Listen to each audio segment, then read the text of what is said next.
Tsy tokony io ampijaliana na atao takalonaina ny vahoaka malagasy raha ny faneho-kevitra izay nentin'ny jeneraly Albert Kamy Vital, iray amin'ireo kandida izay faninana fifidianana filoham-pirenena ho avy izao.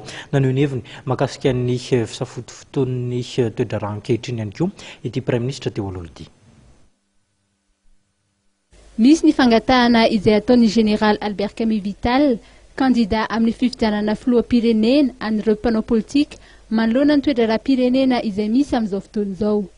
Nambarany ihany koa fa tokony tanterahana aingana ny fifidianana. Ny zavatra mba angatahako zany amin'ireo namana mpanao politika eto amin'ny tany sy ny firenena mba tsy ampijaliana ny vahoaka malagasy, mba aza atao sorona, aza atao otage ny roapolo tapitrisan'ny gasy izay mienina eto amin'ny tany sy ny firenena.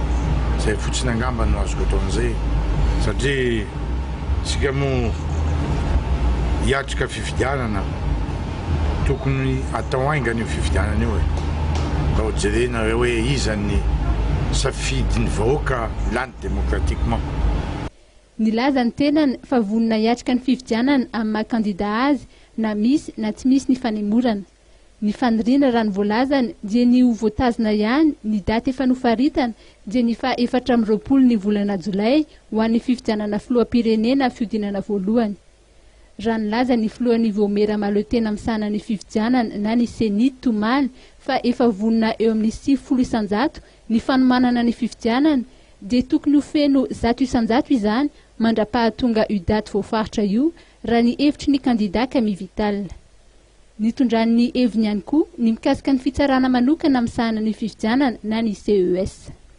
Nisy mpitsara manko ny teny fa hoe crédible ireo olona ireo, ka dia ireo mpitsara ihany no nifidan'ireo olona ireo, nefa iaraha mahita ny lesoka nisy ka angamba anjara nisy mpitsara indray zany no mijery inona ny tokony atao mba hitsabona an'io zavatra io, satria raha zay mpijery tsy nianatra lalàna dia hitanay nisy lesoka ihany aloha ny tao fa dia ireo ihany moa ny safidy an'io, ireo ihany nanao an'io, dia avy eo izy ihany zany no hijery azy mba hisian'ny crédibilité ary mba hatsara an'ny Madagasikara eo anatrehany firenena mikambana sy ny communauté internationale. Anisan'ireo tonga nitsidika ny hetsika International Tourism Fair Madagascar na ny ITM andiany faharoa ity kandida ity, ary tsy nampozina fa nahafinaritra ny zavatra hita raha ny voalazany.